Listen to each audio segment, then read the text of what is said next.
The villages of the Sierra de las Nieves are coloured in white.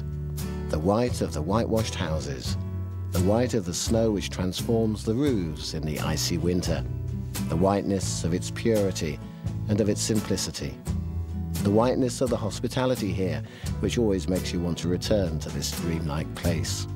A luxury for all the senses, which you can enjoy in any of the towns and villages of this part of Malaga.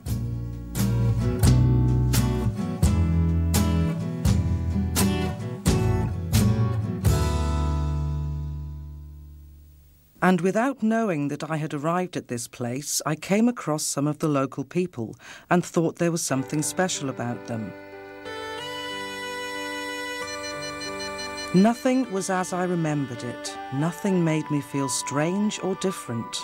Far off on the horizon, I could see the growth of the wild countryside, growing to the rhythm set by its biological clock.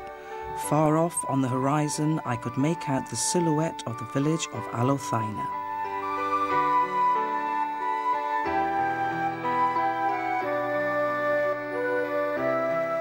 Set upon a slight elevation of the western limits of the Guadalhorce Valley, Alocina extends its lands from the valley of the River Grande as far as the peak of the Sierra Prieta.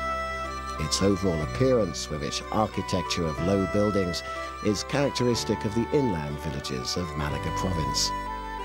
The Santa Ana Church crowns the hill where the village was founded.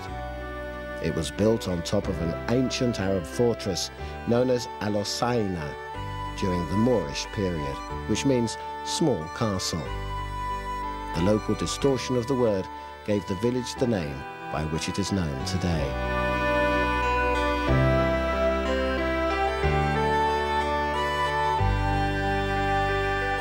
The streets of Alocina will reveal many hidden places to you as you walk around the village. The archway on Calle Calvario is a reminder of the village's Arabic past, a past which is evident in the layout of its narrow, winding streets. The lookout point from where you can make out the olive groves, which produce the best green olives in the district, is one of the most romantic and enchanting spots in this place. Used as a place of refuge in the past by people such as the libertarian Maria Sagrado. Although part of its attraction is in the area around it, the source of the River Jorox, where the locals walk on pilgrimage every year, or the Sierra Prieta, which reaches its highest point in this place, are just some of the things you can enjoy here.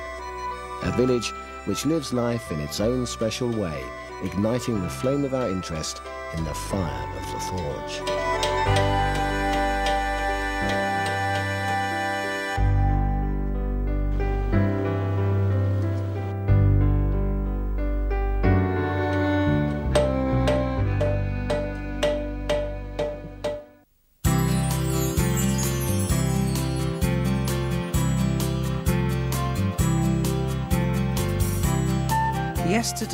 Today, it is possible to find places where life is like a waking dream and where sighs rise up into the air to become gusts of wind across the silence. Tomorrow, we still have another day to see again the white which frames its fountains. Yesterday, today, tomorrow, and forever. Casara Bonella.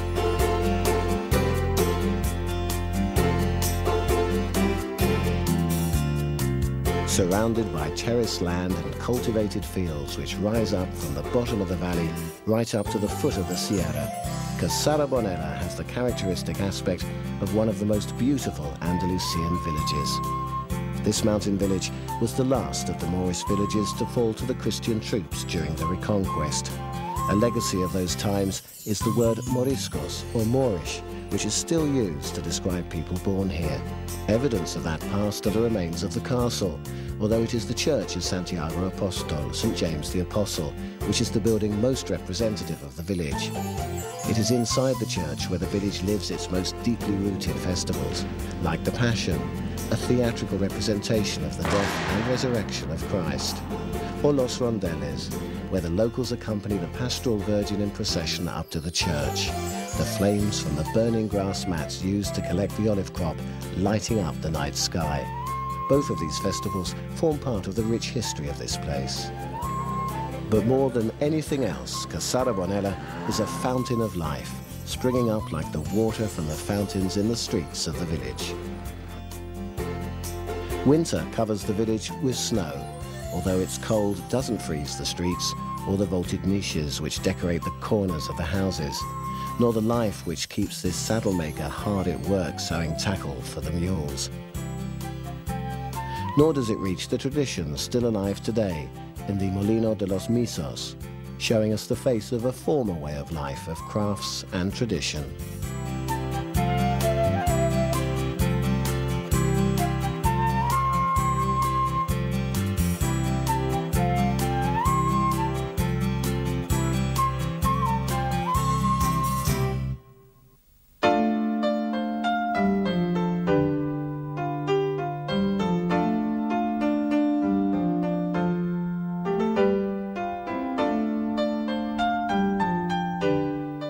History makes us eternal, sensitive to the passage of time, but aloof to indifference. That is why, day after day, I go out into the street to listen to the joyful sound of the church bells, to watch the baker hard at his work and the accomplished movements of the waiter as he serves the morning coffee. All of this serves to help me understand the laws imposed by time and distance, like the speed at which unique moments are lived here in this small village of El Burgo, surrounded by nature and by life.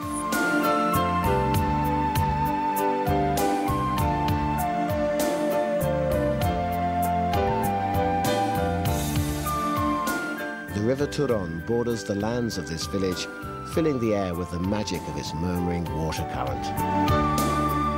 El Burgo, set upon a hill, stands out like a splash of white in the fields and olive groves, its colour standing out amidst the predominant yellow and green tones of the landscape.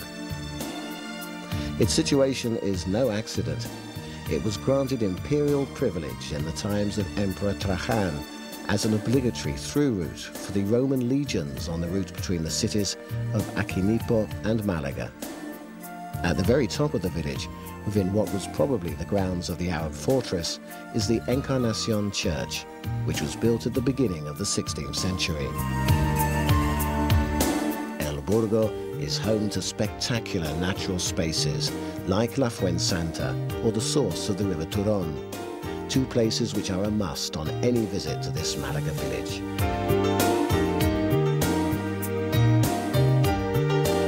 Nor can we go through the village without trying the delicious pork products prepared by the local butchers, a true delight for any palate.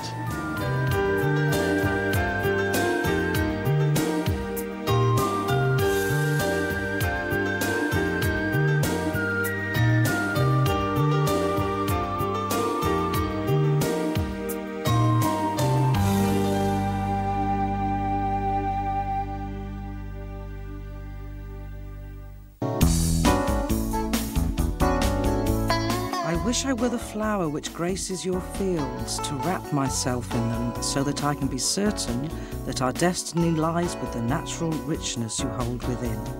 I wish I could lose myself in your night and in your day, in the moon which lights up your darkness, and in the sun which burns the walls of the white houses.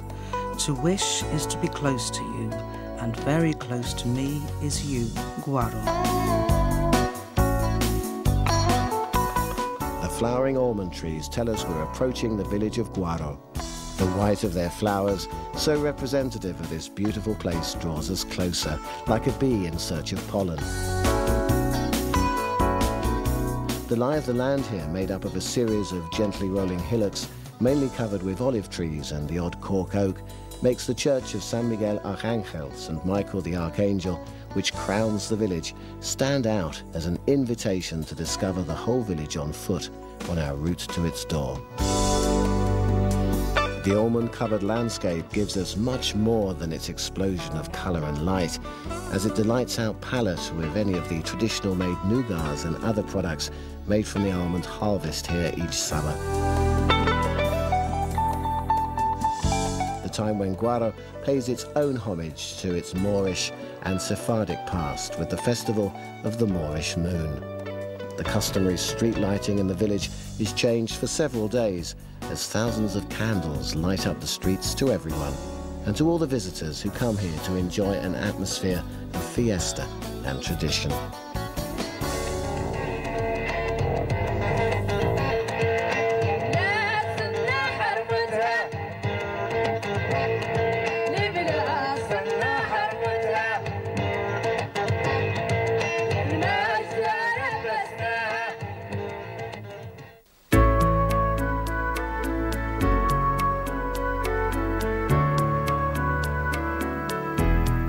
The murmur of water can be heard as it flows along the irrigation channels, the tiny fingers of its hands pushing the paddles of the mill, its eyes taking us into every corner of this place until we lose ourselves in the immensity of its light, the natural fresh perfume of its vision, the water of life, the purity of life in Istan.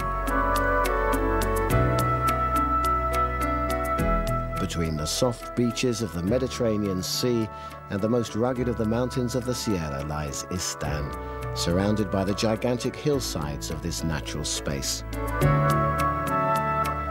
At its foot can be found a spectacular body of water, which is the Concepcion Reservoir, visible from any of the lookout points around the village.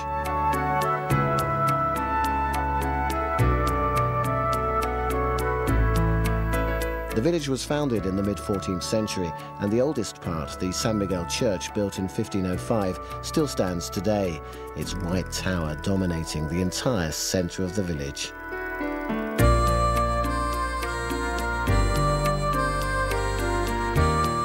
Water, the most important element, is ever present here, from its natural energy which was used to turn the huge grinding stones in the wheat mills, to this spring in El Chorro, or as an ornamental symbol in the many fountains we can find in the streets of the village.